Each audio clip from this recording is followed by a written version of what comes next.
So, welcome to the program. Can I ask you to introduce yourself first of all for the listeners? Sure. Okay. Well, thanks for having us, Phil. I'm Dr. Troy Page. I've been teaching for many, many years. I'm a director of a Cambridge Online Education. I'm a doctor of education. I'm an author. I'm a speaker. I'm basically trying to get the message out that we need to improve education and showing people how. And so, first of all, I mean, how do you think it is sort of like rather outdated at the moment? I think that's how you feel, isn't it? Yeah, absolutely. I mean, schools, in some guise or other, have been around for 160, 170 years in this country. And they haven't changed that much, really. I mean, you've still got lots of kids sitting in rows. You've still got one person at the front. Maybe you're lucky enough to have a learning support assistant. You have a board behind you. And that is pretty much it. You've got somebody talking to 30 kids, and it isn't working. It really isn't working. Did you know, Phil, that nearly a quarter of the entire child population, school age population, doesn't go to school regularly? That's 1.5 million children who are persistently absent from school. That's a 70% increase since the pandemic. So the pandemic has changed things a lot, and lots of people really need to get on board now that just sticking with the old ways of doing things, 150, 160, 170-year-old system, it's not working anymore. That's a crazy situation.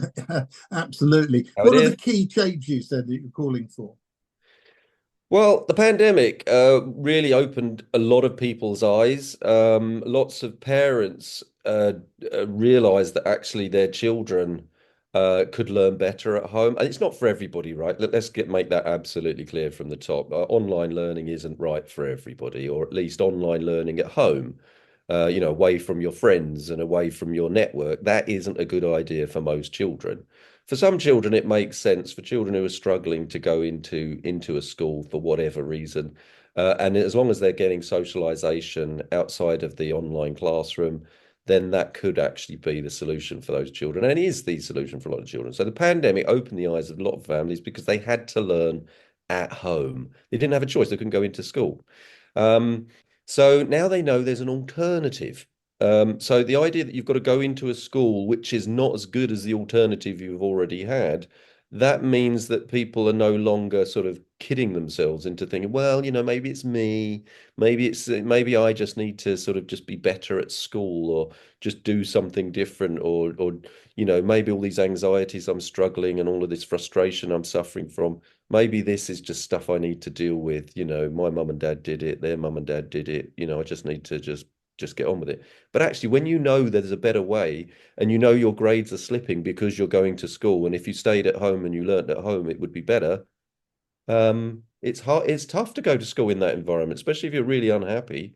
But yeah, I want schools to embrace technology, to individualize the offer, and to enable kids to make more rapid and more relevant progress. Because the problem is these kids are not going to school because they don't see the relevance anymore to the future that they're facing. There's AI, Phil. There's robots, right? The world won't be the same, even in 10 years' time, to the world that we think we know.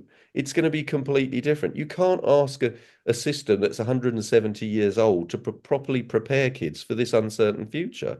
They need to grab the technology because that's where the future is, and they need to be able to use it effectively to enhance what they have to offer the world. They can't do that by sitting in a classroom listening to Mr. Murphy at the front of the class, desperately trying to entertain 5 or 6 times a day. It's the Mr. Murphy show. For any Mr. Murphys out there, I apologize in advance, All but right. any name can be inserted. Troy, tell us about your book. So my book is trying to make people aware that there's a great school system out there if we make some changes. That we don't have to panic. Don't panic, Mr. Mannering. The system is going to be fine as long as we understand that things are changing, have changed, will continue to change rapidly. we need to make changes. So my idea is quite simple in a way. Some people say it's really radical, and maybe it is, maybe it isn't, but it shouldn't. I don't think it should be really. Look, the technology is in the schools. It's just in cupboards. I'm saying get it out of the cupboards. I'm saying put it in the hands of the kids, and I'm saying set work for the kids that is project-based learning, because people learn best from projects. If you say to somebody, okay, go build a bridge, okay, find out everything you need to learn to how to build a bridge, they'll really get involved in that. But if you start talking about equations that have nothing to do with bridges and nothing to do with anything else as far as the kid's concerned, they're not going to get engaged with it. But if you say build a bridge and they need to learn an equation to build that bridge, they'll learn that equation, right? Because it makes sense to them as a practical reason for being. So all this idea of actually dividing knowledge into lots of silos, and having a different face to represent those different silos, you don't want that. You want to bring knowledge into play, into an active arena, and schools need to be active arenas where active learners are doing active things. And you can do that if you've got technology. I mean, there was that terrible situation, Phil, yesterday. I was on BBC Radio London commenting on it, where these children in a school that I won't name, but most people probably know because they've seen the footage, terrible footage, of kids being bounced off walls in a special educational needs school. This is because the school system is breaking. There's not enough money to keep doing it the old-fashioned way. And the irony is that the technology is already there. So the public purse has paid for all this technology. It's stuffed into cupboards. If it was put in the hands of the students, those individual students with the individual needs, and then you had somebody supporting that learner through their own active learning at the level that they are, rather than the level the government says they should be, because that's important as well.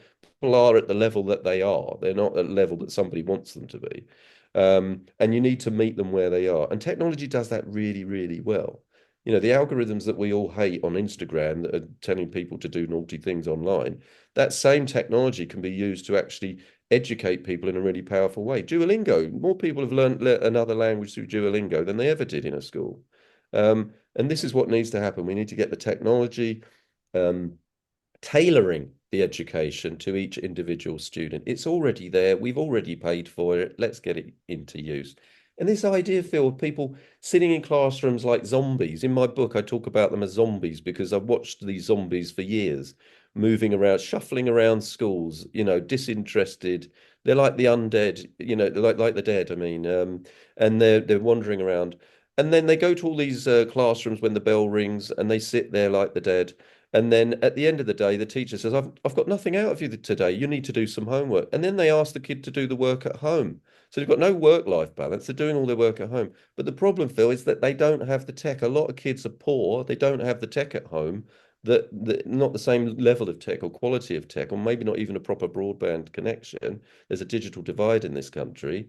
And it's not fair to ask kids to do the work at home, because you've then got some kids with money who are producing fantastic presentations, got all the great stuff coming in. They're getting the A grades, and the kids with nothing, they're getting lower grades. And that's not fair, because it says nothing about the kid themselves and what they know. If you got them using the technology in the classroom in the first place, you wouldn't need homework. They could do it all while on a level playing field, because they've all got the same tech. And then I say the other thing as well, if you are insisting as a school on homework, do it in the first period of the day. Just say, look, come in period one, because everybody's a zombie in the morning. I'm a zombie in the morning. Everybody's a zombie in the morning. Period one, there you are. There's your tablet. There's your computer. Okay, go do that homework you didn't get finished last night. And everybody's got a level playing field then. Everybody's got the same chance. And when I'm assessing the work as a teacher, I can see that everyone's had the fair go at it with the fair technology. And then I can actually do a comparison, oh, you are actually doing rather better than that kid over there, whereas for years you were way behind them. You're giving people a fair go. It's like at the moment, it's like a Grand Prix, where you've got all the kids that, kids with no money, they're always at the back of the grid, and the other kids are always at the front of the grid. That's not right. It isn't right. And it makes kids come out of school feeling silly, no self-esteem. They're unprepared for the world ahead. And that's anathema to what the school project actually is. We should be getting people, turbocharging people for the future ahead. Where do we go for more on your book and the Cambridge Online Education? Well, you can go to Cambridge Online Education. You go to Amazon. You can go to all good bookshops. So it's called Future Proofing Future-proofing education, how AI and technology can save our schools from the zombie apocalypse. Okay, Right. because that's basically what we're going to get. If we don't make changes, we're just going to have loads of zombies going around. The world of work doesn't need a zombie. Society doesn't need zombies. We need active participants, and you're not going to get that unless you give them the ability to do it. Forcing kids to sit in chairs for hour after hour, telling them they're naughty and giving them an ADHD diagnosis, or I mean, there are kids, to be fair, there are kids that do have these things, but it's way over diagnosed. If you're behaving, so-called behaving, there's something wrong with you apparently in schools. There's nothing wrong with a kid who wants to get on and do stuff. There's nothing wrong with a kid that wants to get out of a chair, Phil. It's a good thing. They want to get on with things, you know? We need to encourage that, but encourage it in a structured way that helps them learn and prepare themselves for the future. Troy, thank you very much for joining us then. Not at all. Thanks so much, Phil. Phil Richards reporting.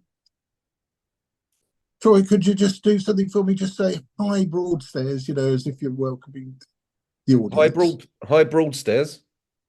Hi, Yeah, Broadstairs. One more, go on. Hi, Broadstairs. That's good. We'll just add it in, and it makes it feel more cozy. Lovely. Thank you very much indeed, Troy. Not at all. Thanks for your time.